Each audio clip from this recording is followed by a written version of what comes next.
आज हम शुरू करने जा रहे हैं साउंड ऑफ म्यूज़िक का दूसरा भाग, the shehnai of Bismillah Khan.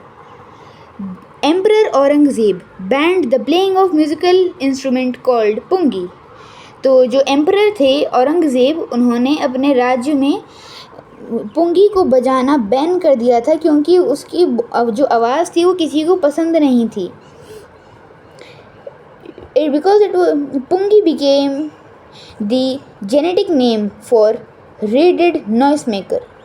Few had thought that it would one day be revived.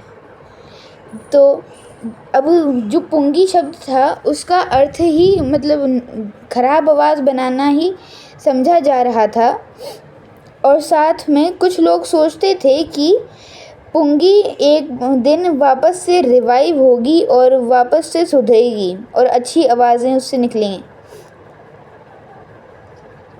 एक one barber who had access to the royal palace decided to improve the tonal quality of the pungi. He chose a pipe with a natural hollow stem that was longer and broader than the pungi. तो जो वो barber था जिसे access था royal palace का, तो उसने सोचा कि पुंगी को बेहतर बनाया जाए। तो उसने क्या किया, एक पाइप लिया जो कि अंदर से खाली था और लंबा भी पुंगी के मुकाबले, और उसने उस पाइप के अंदर कई छेद किए। When he played on it, closing and opening some of these holes, soft and melodious sounds were produced. तो यानी कि जब उसने इस इंस्ट्रूमेंट को बजाया तो उसके अंदर से बहुत अच्छी आवाज़ें निकल रही थीं। He played the instrument before royal and everyone was impressed. The instrument, so different from the pungi, had to be given a new name. तो फिर जब उसने राजा के सामने भी बजाया तो राजा को भी ये काफ़ी पसंद आया और सबने सोचा कि इस इंस्ट्रूमेंट को एक नया नाम देना चाहिए। तो फिर ये जो पुंगी थी, पुंगी नहीं, ये जो नया इंस्ट्रूमेंट बनाया गया था तो इसको एक नया नाम देना चाहिए। तो फिर जैसी हमारी कहानी चल रही है, इसके हिसाब से पहली बार इस इंस्ट्रूमेंट को शाह के चेम्बर में बनाया गया था और पहली बार इसे एक बार्बर ने बजाया था। तो इस वजह से इस इंस्ट्रूमेंट का नाम शहनाई रख दिया गया।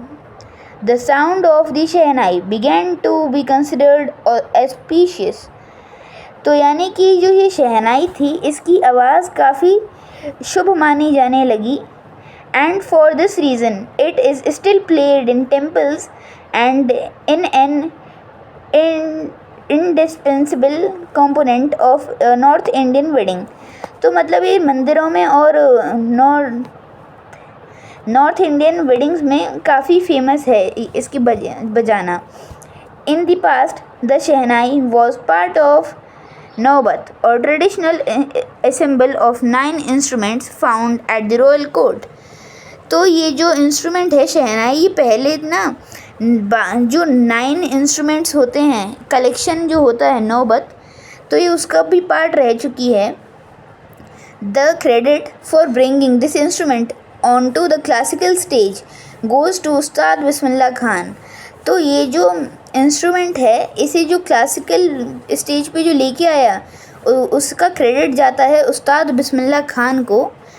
Eight a 5-year-old Bismillah Khan played gilli danda near a pond in the ancient estate of Dumraon in Bihar. तो जब ये 5 साल के थे उन्होंने वो गिल्ली डंडा खेला करते थे एक पॉन्ड के पास में, जो कि एंशियंट एस्टेट दुमरावन में था, जो कि अभी बिहार में है। He would regularly go to the nearby Bihari ji temple. वो ज़्यादातर हमेशा ही बिहारी जी के टेम्पल में जाया करते थे, जहाँ पे वो भोजपुरी चैता गाया करते थे। At the end of which he would earn a big laddu weighing 1.25 kg। तो यानी कि भोजपुरी चैता गाने के बाद में उन्हें एक बड़ा सा लड्डू दिया जाता था प्राइज़ के तौर पर, जिसका वज़न 1.25 किलो हुआ करता था। यह प्राइज़ उन्हें लोकल महाराजाओं द्वारा दिया जाता था। दिस हैपेंड 80 ईयर्स अगो, मतलब कि अभी वे उस्ताद बिस्मिल्लाह खान बहुत बड़े हो गए हैं और उन्होंने अब बहुत सारी जगह घूम चुके हैं और उन्हें सिविलियन अवार्ड ऑफ इंडिया भी दिया जा चुका है, जो कि है भारत रत्न, उनका जन्म 21 मार्च 1916 को हुआ था। Bismillah belonged to a well known family of musicians from Bihar. जो बिस्मिल्लाह खान का परिवार था उसमें म्यूज़िक काफ़ी फेमस था, वो मतलब उनका जो परिवार था वो काफ़ी फेमस था म्यूज़िक के लिए। तो हिज ग्रैंडफादर रसूल bugs Khan was the Shehnai Nawab of Bhojpur King Court. His father, Paigambar Buzz, was other patental architects were also great Shehnai player. The young boy took to music early in life at the stage of 3 when his mother took him to his maternal uncle house in Banaras, now Varanasi. यानी कि उनकी माँ ने उन्हें एक उनके maternal uncle के यहाँ छोड़ दिया, जहाँ पे वे शहनाई बजाना सीखा करते थे। तो जो बिस्मिल्लाह खान थे उन्हें बड़ा मज़ा आता था जब उनके अंकल शहनाई बजाया करते थे। तो soon Bismillah Khan started accompanying his uncle Ali Buzz to the Vishnu temple of Banaras, where he used to employ to play the शहनाई। तो यानी कि वो भी उनके संग जाने लगे जहाँ पे उस विष्णु टेम्पल में, जहाँ पे उनके मैटरनल अंकल को एम्प्लॉय किया गया था एक शहनाई प्लेयर के जैसे। For hours he used to sit captivated and slowly he started getting lessons throughout the day। तो फिर वे मतलब पूरा दिन वहाँ पे बैठे हुए अपने अंकल की शहनाई किस तरीके से वे बजाते हैं, क्या करते हैं, तो ये सब वो देखा करते थे। और जब दिन ख़त्म हो जाता था, जब उनकी शहनाई बजाने का समय ख़त्म हो जाता था, तब फिर वे गंगा के पास बैठकर शहनाई बजाया करते थे खुद से और कोशिश किया करते थे अपने अंकल के जैसे बजाने का। At the age of 14, Bismillah Khan accompanied his uncle at the Allahabad Music Conference। तो जब वे 14 साल के थे, बिस्मिल्लाह खान ने अपने अंकल को अकम्पनी किया था इलाहाबाद म्यूज़िक कॉन्फ्रेंस में। At the end of his recital, Ustad Faiz Khan patted the young boy's back and said, "Work hard and you shall make it." What the opening of the All India Radio in Lucknow 1938 came Bismillah Khan's big break। तो यानी कि जब वे उस music conference में गए थे तो वहाँ पे एक उस्ताद फैज़ खान थे जिन्होंने उसके उस्ताद बिस्मिल्लाह खान की पीठ को थपथपाया और कहा कि ऐसे ही मेहनत करते रहो, तुम एक दिन ज़रूर कामयाब होगे। और जब ऑल इंडिया रेडियो खुला तो यह एक बहुत बड़ी अपॉर्चुनिटी बन गई उस्ताद बिस्मिल्लाह खान के लिए। He soon became an often heard shehnai player on radio. तो फिर वे अपनी शहनाई रेडियो पे बजाया करते थे। When India gained independence on 15 August 1947, Bismillah Khan became the first Indian to greet the nation with his shehnai. तो यानी कि जब 15 अगस्त 1947 में भारत आज़ाद हुआ तो वे पहले भारतीय बन गए जिन्होंने भारत को एक शहनाई के द्वारा संबोधित किया हो। He poured his heart out into Rag Kafi from the Red Fort to an audience which included Pandit Jawaharlal Nehru, who later gave the famous speech of Trusty with Destiny speech। Bismillah Khan had given many memorable performance. Bismillah Khan ने कई सारी यादगार performance दी हैं जो कि भारत में और भारत में के बाहर भी हैं। His first trip abroad was to Afghanistan, where King Zahir Shah was so impressed by the maestro that he gifted him priceless Persian carpets and other sovereign। तो फिर यानी कि उनकी पहली अब्रॉड ट्रिप अफ़गानिस्तान की रही थी और उन्होंने वहाँ इतनी अच्छी शहनाई बजाई कि वहाँ के जो राजा थे उन्होंने बिस्मिल्लाह खान को प्राइसलेस कारपेट्स भी दिए। Film director Vijay Bhatt was so impressed after hearing Bismillah Khan play a festive that he named a film after instrument called गूंज उठी शहनाई। तो जो फिल्म के डायरेक्टर थे विजय भट्ट, वो इतने ज़्यादा इम्प्रेस हो गए ये बिस्मिल्लाह खान की शहनाई से कि उन्होंने तो एक फ़िल्म का नाम ही गूंज उठी शहनाई रख दिया। The film was a hit and one of the Bismillah Khan's composition दिल का खिलौना है टूट गया turn out to be a nationwide chartbuster. तो जो उन्होंने फ़िल्म बनाई थी वो एक हिट थी। उसके बाद जो बिस्मिल्लाह खान ने कंपोजिशन की थी दिल का खिलौना है टूट गया, वो एक मतलब कि हिट गाना निकला। Despite this huge success in the celluloid world, Bismillah Khan ventures in film music were limited into विजय भट्ट गूंज उठी शहनाई एंड विक्रम कन्नड़ वेंचर संधि अपेना। तो यानी कि उनका जैसे बीच का सा वो रहा था कनेक्शन मूवीज़ और गानों से, क्योंकि उन्हें ऐसा लगता था कि जो आगे आने वाली इन मूवीज़ और गानों में जो मेजर चीज़ें दिखाई जा रही हैं वो सब नकली होती हैं।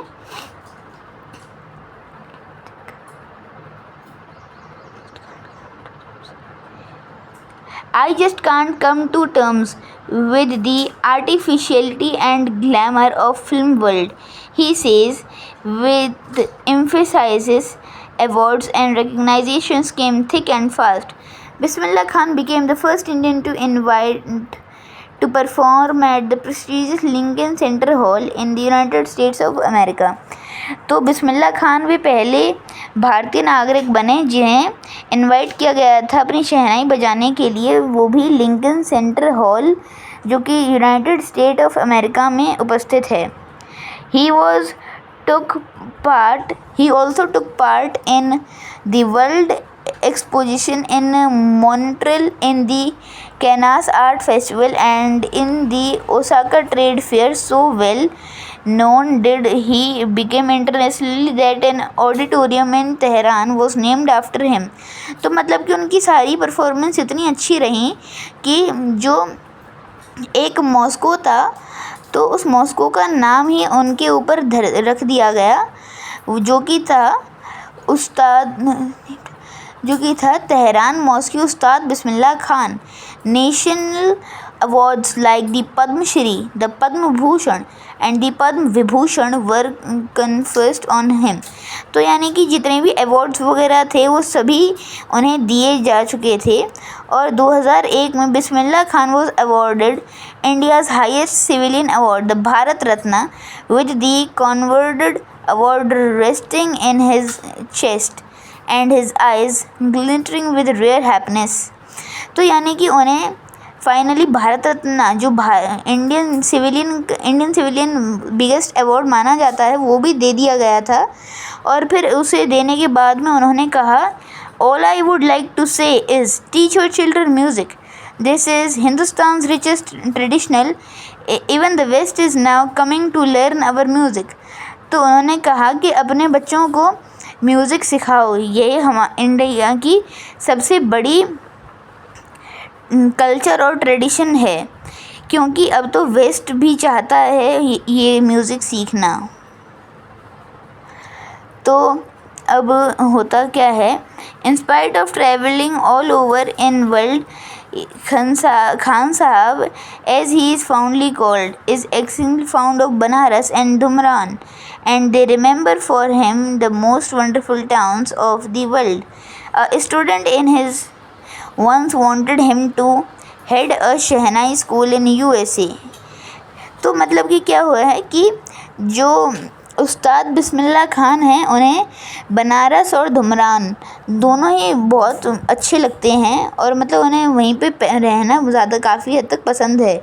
लेकिन उनका एक शिष्य जो कि यूएसए में रहता है उसने कहा कि क्या आप एक स्कूल शुरू करना चाहेंगे मेरे संग शहनाई का, वो भी यूएसए में।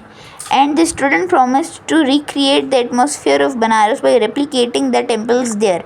तो उस स्टूडेंट ने कहा कि अगर आपको टेम्पल्स अच्छे लगते हैं तो फिर मैं एकदम सेम टू सेम रेप्लिका बना दूंगा इन टेम्पल्स की, ताकि आपको वहाँ पे बनारस जैसा फील हो। तो फिर उस्ताद बिस्मिल्लाह खान ने कहा कि क्या वो रिवर गंगा को भी वहाँ पे ट्रांसपोर्ट कर सकते हैं। तो फिर यानी कि उनका जवाब सरासर ना था। तो I keep hearing to see Hindustan while in Mumbai, when in Mumbai I think of only Banaras and the holy Ganga, and when in Banaras I miss the unique mutt of Dhumran. तो वो कहते हैं कि जब वो विदेश में होते हैं तब वो हिंदुस्तान को मिस करते हैं, और जब वे मुंबई में होते हैं तब वे बनारस को मिस करते हैं, और जब वे बनारस में होते हैं तब वे धुमरान को मिस करते हैं। Ustad Bismillah Khan's life is a perfect example of rich cultural heritage of India. तो ये यहाँ पे लिखा गया है कि उस्ताद बिस्मिल्लाह खान की लाइफ एक परफेक्ट एग्जाम्पल है rich cultural heritage of India का, which is one of the effortlessly expects that advocate Muslim like him can very naturally play the shehnai every morning at the Vishwanath temple. तो यहाँ पे ये बात कही गई है कि ऐसे कोई भेदभाव नहीं होना चाहिए किसी भी बीच में, कि मानो कि तुम मुस्लिम हो या कि मैं हिंदू हूँ, ये ऐसी चीज़ों में।